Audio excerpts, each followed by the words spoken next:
Hi everyone, my name is Marjan and I'm so happy and excited that I get to talk to you guys about neuroplasticity and Hebb's law today. So the term neuroplasticity may have been thrown around in the self-help content that you consume, in the books you read, the videos you watch, and you may not understand what neuroplasticity really is. I'm here to clear up those doubts and help teach you how you can use your brain's built-in tool to your advantage. I'm going to begin by defining the term neuroplasticity so you really know what it means, and then we can go into talking about what it actually entails and what we can do with this.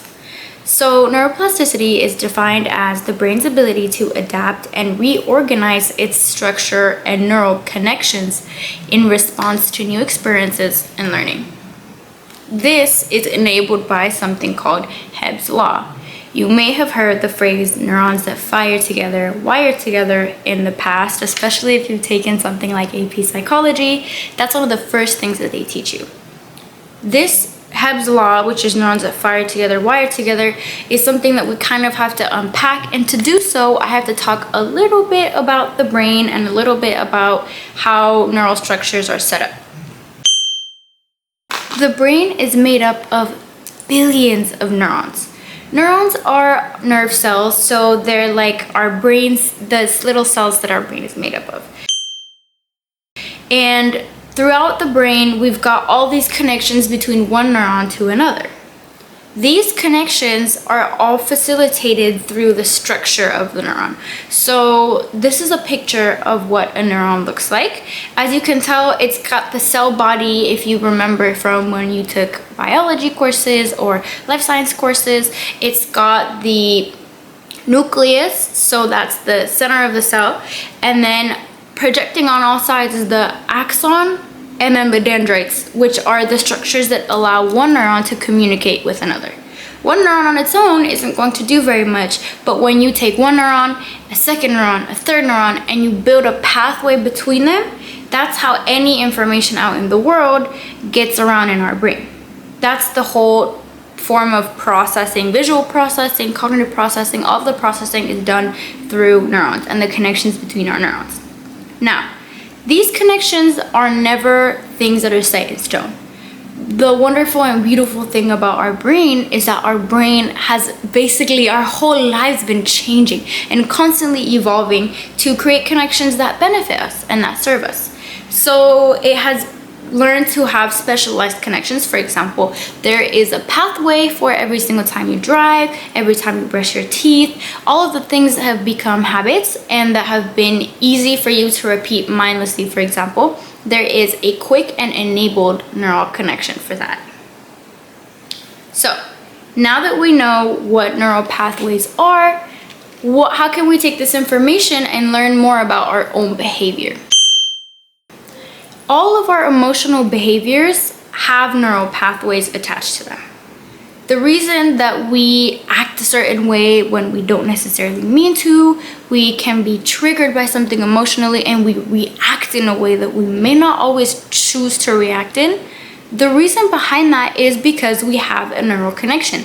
That's where Hebb's law comes back in, neurons that fire together, wire together. Once you have had a reaction enough times, the connection between that certain set of neurons, so let's say it's neurons A, B, and C, has become extremely quick and facilitated because of the amount of times you've had to fire them.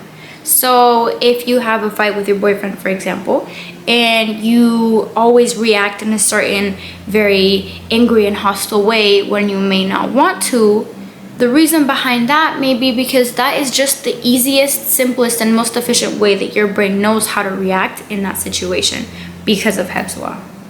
This is where the beauty of neuroplasticity comes in. Neuroplasticity basically allows us to change our behavior and rewire our neural connections whenever we want, essentially. It does take some repetition, it does take some practice, but for our whole lives, we have the ability to make any changes we want to our brain and to the way that we react to things.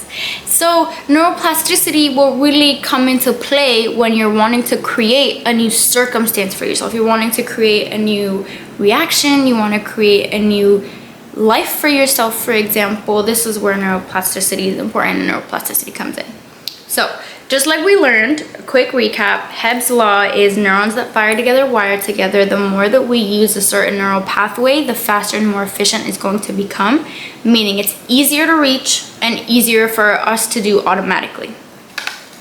This is what enables neuroplasticity, which is where we can change and adapt and reorganize our brains based on new learning, new experiences. So, how can we use this to our advantage? Well, that is a really good question. The key to neural pathways is repetition.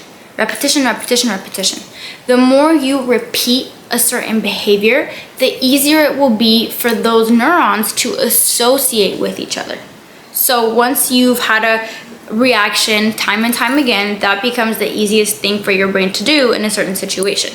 In the beginning, it'll be difficult because it takes a lot of energy to reroute yourself to a different reaction, a different choice, a different experience than what you've normally had, because your brain's always going to go to the path that's the easiest for it to go through. For example, I want you to imagine a big meadow full of really long grass.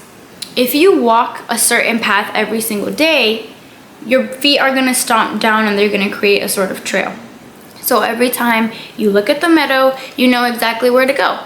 And you're not really going to stray from that because you've already built a path. And going through the rest of it would mean that you'd have to go through long grass. There could be bugs in there.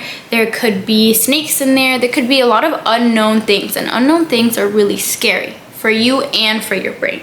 So the easiest thing you're going to do is take that same path, even if that's not necessarily the path that you want to take. Creating a new path is going to be difficult and uncomfortable because you have to go through all of the meadows, you have to go through the woods, you have to go through the tall grass. But surely if you keep choosing to go a different way time and time again, despite how uncomfortable it is, you're going to be able to forge a new path. That's kind of how it works in your brain. The more you choose a different reaction, the more you choose a different decision, the easier and easier and easier and easier it will get for your brain to choose that until it becomes almost mindless. It becomes easy for your brain to make that choice. A real world example of this could be, for example, you're fighting with your partner. Every time that your partner does something to trigger you, your reaction may be to respond with hostility. That is the reaction that your body has learned, that's the reaction that your brain has learned, and that's how you've been reacting every single time. Even if afterwards you may think, I don't know that I meant to react that way. The way that you could use neuroplasticity and Hebb's law in this situation would be next time that you are faced with that external trigger, right? You have a fight with your partner, you are triggered by something that your partner did. What you can do instead is take a moment to pause and choose to have a different reaction. Really think about, what do I want to do in this moment? And instead of reacting with anger, you can say, oh, well, maybe I'm going to attend the situation with some curiosity and not make assumptions. It's going to be very difficult. It might just be a thought in your brain. It might not be something that you act out. But the second time, instead of just thinking it, you may actually adopt a little bit of that attitude. Third time, fourth time, fifth time, sixth time, maybe by the sixth time when you're approached with the same situation, you're not going to be making an assumption. And you're not even going to notice that you didn't make that assumption. You're going to react in a completely different way. And it's going to be easier for you to react in that way than with anger. So it just takes repetition. That is the key to the new behaviors, to the new reactions, to the new experiences. You just have to repeat what you want your brain to do. You want to repeat the things that you really want to stick. Repeat, repeat, repeat. And then eventually your brain really doesn't have a choice because that's how it's set up. It's going to wire the things, really wire in and make efficient the connections that you use over and over and over again. Similarly, if you want to break a bad habit, if you want to stop doing something, stop using that connection completely. Stop using the connection. Make a new connection, make a new path, do it over and over again. Thank you so much for watching this video. I hope that you learned something and that you're able to take some of this information and think about it, really disseminate it, think about what the practical applications are for your own life. And I hope that this made a big difference for you. Have a good day.